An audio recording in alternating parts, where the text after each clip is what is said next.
It's 1656. The plague has arrived in Rome, and you have just accepted the best-paid job in the entire city. Every single person who applied before you is either gone or dead. Congratulations! You are the new plague doctor. I'm Otto, and for the next 9 minutes, this is your life. Try not to touch anything. Let's rewind a few days. You're a doctor. Well, technically, you finished medical school, but nobody hires you. Every good position in Rome is taken by physicians with famous names and rich patients. Then the plague arrives, and something interesting happens. All those famous physicians suddenly remember urgent business in the countryside. The city watches its medical elite gallop out of the gates. But the city still needs doctors, so the council does what desperate employers always do. They offer a contract no sane person would sign. And you, my friend, are broke. The offer? 4 times a normal doctor's salary. Free housing, paid by the city, not the patients. There's just one small line in the contract. You cannot leave until the plague does. You sign it. The clerk doesn't shake your hand. Nobody will shake your hand for a very long time. Now, before you see a single patient, you need the uniform. And what a uniform it is. In 1656, this outfit is cutting-edge medical technology. 1. A long coat, head to toe, made of waxed leather. It smells terrible. It weighs a ton. In summer, it is a personal sauna. You will wear it anyway. 2. Gloves, boots, and a wide-brimmed hat, so that not a single patch of skin shows. 3. Glass lenses for your eyes, sewn into a leather hood. And 4. The beak, the famous beak.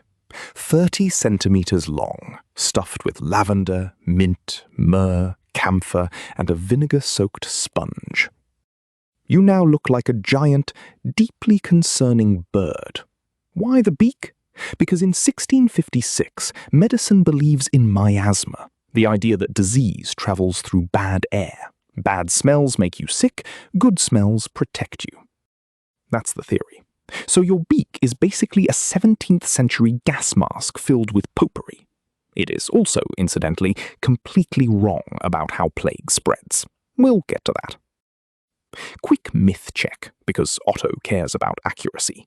This costume was not worn during the Black Death of 1347. That's 300 years too early. The beak suit is new, fashionable, and very 17th century. Finally, you get a wooden cane. This is your most important tool. It lets you examine patients, lift blankets, and point dramatically, all without touching anyone. Suited up? Good. Time for your first shift. The city is eerily quiet. Doors are marked with crosses. Somewhere, a bell rings for another funeral. Here's your patient list. First visit, a merchant's house. The family stares at you in horror as you enter. A child starts crying. To be fair, you do look like death's weird pet stork. The patient has the classic signs: fever, exhaustion, and the famous buboes, swollen lumps in the armpits and groin, sometimes as large as an apple. Your medical options are limited. Option 1. Lance the buboes. Cut them open to release the poison. It hurts exactly as much as you imagine, and helps roughly not at all. Option 2. Bloodletting. Because if there's one thing a dying patient needs, it's less blood. This is real 17th century medicine, performed by real doctors with total confidence. Option 3, and honestly the most effective one. Fresh air, rest, and prayer. At least this one does no extra damage. You do your rounds like this all day, house after house, cross after cross. Through the glass lenses, the city looks blurry and unreal, like a bad dream you can't wake up from. But healing is only half your job. The city contract has fine print. You are also Rome's plague statistician. You count the sick, count the dead, and report the numbers to the council. And here's a part nobody warned you about. You witness wills. The dying can't exactly invite a notary over for dinner, so you, in your beak mask, stand at their bedside while they divide the family fortune. Imagine that scene. The last thing some people ever see is a giant leather bird nodding politely at the words, "And the vineyard goes to my nephew." Outside, your social life has evolved. People cross the street when they see you. Some throw themselves into doorways. Your neighbors have politely asked you to use the back entrance of your own house.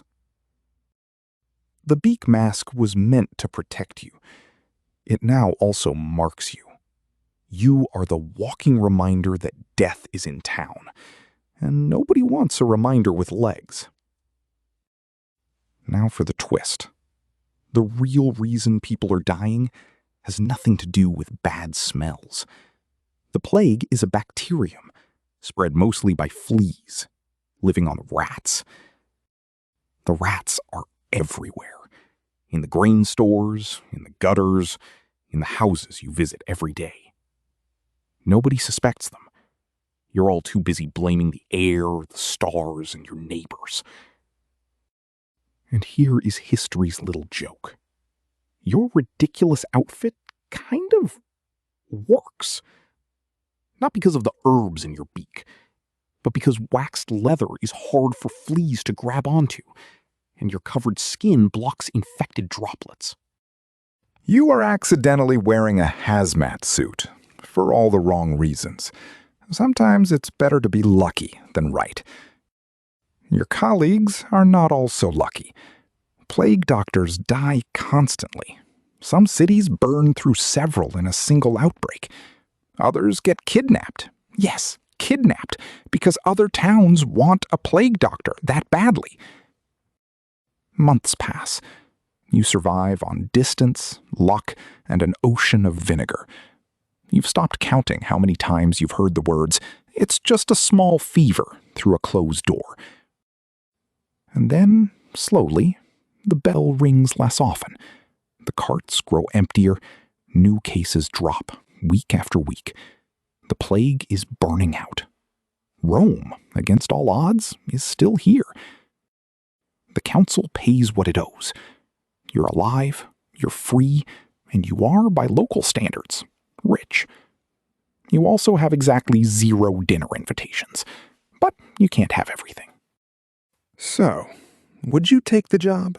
4 times the salary, a company bird costume, and a very real chance of dying on the job? Before you answer, remember that someone real said yes. Many someones. Because that's the strange truth about plague doctors. Behind the creepy mask was usually just a young, broke physician doing the job nobody else would touch. In the most haunted-looking uniform ever designed. The plague faded. The mask didn't.